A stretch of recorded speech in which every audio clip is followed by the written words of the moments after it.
Hello, Miss Jones? Miss Jones in the General Affairs Department? Why are you not at your desk? There is something urgent that I need you to do, but you happen to be away just when I need you here. How useless can you be? What? Oh, it's Miss Smith from the sales department. I hope you're doing well. Hey, come back to your desk right now. We aren't done for the day yet. What are you doing, sneaking in a little bit of a break? You're 7 years older than me, but you are such a useless worker, I tell you. I'm sorry, but I was sent on an errand.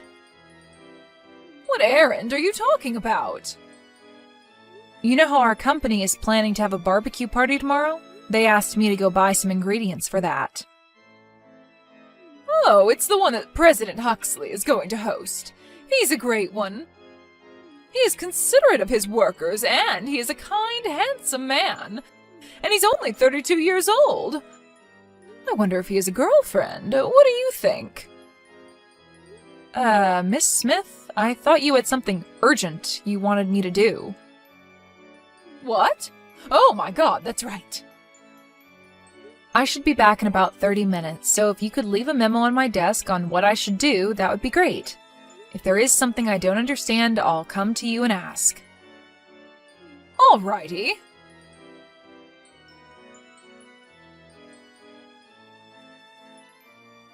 Miss Smith, where are you now? The task you wrote on your memo, that's something that has to be finished by today, otherwise it won't meet the deadline. That's right, I told you that's why it needs to be done in a hurry. It looks like the task could have been assigned a month ago. Why has it been assigned now? We have our own situation here to deal with. You people in the general affairs can eat because we in the sales department work our butt off. So stop complaining and just do your work. There is not much time left, so I'll do my best, but please be careful next time. Alrighty. By the way, did you finish getting the things for the barbecue tomorrow? What? Oh, yes. The other staff members are putting the food in the refrigerator right now. I am so looking forward to tomorrow. Say, you know what? I hear that we are free to wear whatever we want to the barbecue. I'm planning on wearing my best outfit tomorrow. What about you? It's a barbecue, so I think I'll probably wear something that I can move around easily in and something that can get dirty. Oh, I see. Well, now that I think about it, I guess people in your department can only wear such things. You in particular can only do these odds and ends types of jobs at the company, right? You are an old miss, after all. All right, I win. I don't know what you mean about winning, but I need to work on the task you asked me to do, so please excuse me here. When you finish with it, print it out and put it on my desk, all right? Hey, Miss Jones! I know you're just a plain office worker, but what is that outfit you're wearing? Jeans and a sweater? You know that the host of this barbecue is our president, right? It's a rare chance for the workers to show ourselves off in front of the young, handsome president. Your TPO is way off. Why, hello there, Miss Smith. Today we'll be cooking meat and washing dishes, so we might get ourselves dirty when doing that. That's why I thought it best to avoid wearing a dress today. You don't understand anything. An event like today is a chance for people to become friendly with the president. Oh, I see. Oh, oopsies. Sorry, I guess you already know your place within the company. That's why you're wearing such a plain outfit. My place within the company? That's right. The office workers basically take care of unimportant errands of the company. That's why you are the server in today's barbecue. Since we are assisting our president, we in the General Affairs Department will be taking care of all kinds of things, but we are not necessarily the servers, per se. Then you can grill the meat for me. That's about the best you could do, old miss. Servers need to take care of our needs, so make sure to obey my orders, all right? As for grilling the meat, everyone is supposed to do their own grilling.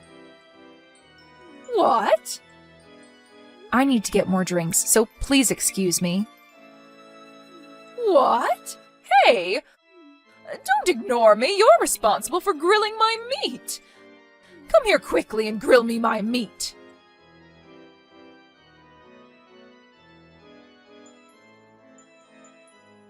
Hey, Miss Jones.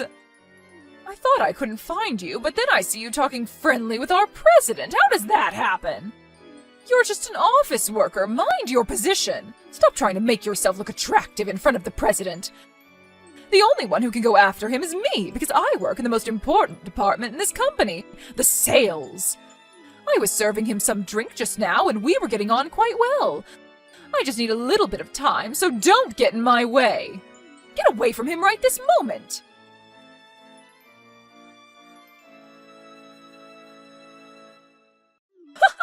It serves you right. How does it feel to have beer showered on your head like that? Well, you really did it this time. This is what happens when a good-for-nothing office worker tries to make herself attractive in front of the president. I was talking with him only because he asked for me. What? No way that could happen. Come on, get back to your place and grill my meat. I gave you some beer, so now it's your turn to serve me by getting me some meat. I am going to change. What? It won't make any difference whether you change your outfit or not.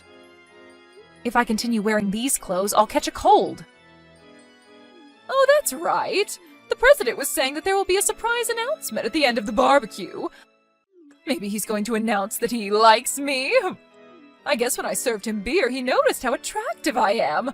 Oh my God. Yes, I'm going to go up the social ladder by marrying into a rich family.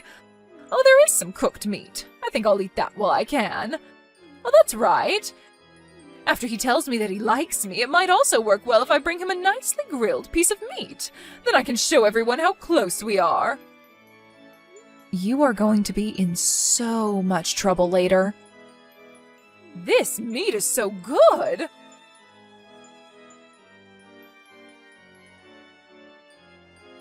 What on earth? What was that surprise about? The president was saying that he would introduce his fiancée, so I thought he decided to skip the part about telling me that he liked me and go straight to getting engaged. I was surprised, but I quickly got my act together and braced myself. But why were you, Miss Jones, introduced? The engagement announcement was actually going to be in 2 months. What? But you showed how you were trying to get the president for yourself. That became obvious. What's wrong with that? There's no one more suitable to be the president's wife than I. Our president physically can't drink alcohol. What? That's what he was telling you, but you were so persistent. When he left his seat for a moment, you poured alcohol into his glass of tea. If I hadn't noticed that, he would have drank it and would have been carried off to the hospital in an ambulance. What? You mean that wasn't beer? He was telling you that he can't drink, so I think one could safely assume that that glass did not contain any alcohol. But I thought he enjoyed my company. The way you behaved made him think that you were quite dangerous. Also, the fact that you poured beer on my head was the last straw. That's why we decided to announce our engagement this evening, although it was a sudden decision. What the hell? Something is just not right. How can a plain old office worker get married to the company president? You're only given jobs that anyone could do. You only do boring work. The president and I have known each other since we were kids. We've been going out since I was around 20 years old. What? We used to work in different companies, but when it was decided that he was going to take over his grandfather's company, he thought it wouldn't be good if his future wife had no idea what kind of company he was going to take over. That's why I ended up changing companies. Well, I see. I guess anyone can do office work, so it's easy to change companies. It seems that you don't understand what office work consists of and that you really don't think highly of it. But I really don't want to be criticized by someone whose sales records are the worst in the department. Well, fine then. If the president is taken, I'll just look for someone else. Someone else? The managing director's son. I hear he's the president of a startup company. The managing director's son? That's right, I'll be able to marry into a rich family. I think it's impossible. What? Why not? At the barbecue today, you were eating the meat that someone else had grilled one after the other. What's wrong with eating meat that was cooked? That meat was all grilled by the managing director's son. What? Family members could also participate in the barbecue today, so he was also there. I thought we were grilling our own meat, but there was a woman who kept on stuffing herself with the meat that I grilled one after the other. She was wearing this flashy dress that wasn't suitable for the occasion, he said. I think he was talking about you. What? To begin with, I think you have other things to be concerned about right now. What? What are you talking about?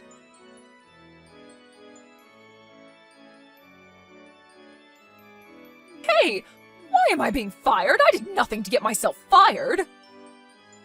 It's what the company decided, so there's nothing I can do. You probably said something to the president, didn't you? I am not so low as to bring my private affairs into company matters. Well, it's true that how you acted at the barbecue was the primary cause. What do you mean by that? First, you poured alcohol into the president's glass, which could have seriously endangered his life. Second, that you poured beer on my head. Third, that you chose to ignore that rule about grilling your own meat and took other people's meat before they could eat it. Based on those reasons, the company started looking into the possibility of other victims. The compliance department in the company conducted some hearings. What? Hearings? I would have you know, though, I am usually working as one of the members on the compliance team, but this time, other people were put in charge of the case. Once they started looking, there was so much that they discovered. For example, you tried to make an 18-year-old employee drink alcohol at your department's gathering, and because she refused to drink at that time, you persistently complained to her the next day. And in another instance, you tried to claim another employee's sales records as your own. And there were many more similar complaints against you that they uncovered. What? Against me? It seems that these facts didn't come out into the open until now. But after gathering the data and finding out that there was so much, and the fact that you had caused our business partners much inconvenience in the past, they decided to fire you. No way! That is all that I have been told. But I think you were told of all this when they informed you that you were being let go. What? It would be better to listen to what other people tell you. If you do that, you can avoid making mistakes so that you can live a better life. That is a given. So that is all. Please excuse me.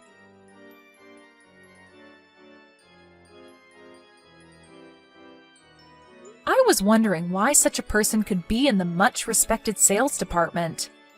The recently retired ex-manager of the sales department could not say no to someone he owed a favor to, so that's why she was able to join our company.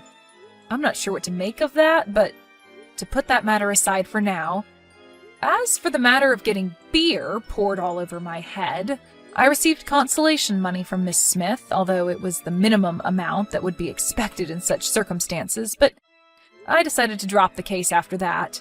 That is, the 18-year-old employee reported the case to the police. And so after having talked to the president, he decided to prioritize this case. As for Miss Smith, she got herself into deep debt as she had to pay for consolation money big time. So now, in order to pay back her loan, she's doing multiple hard jobs. Apparently, she is complaining, "Why me?" as she leads a very poor life.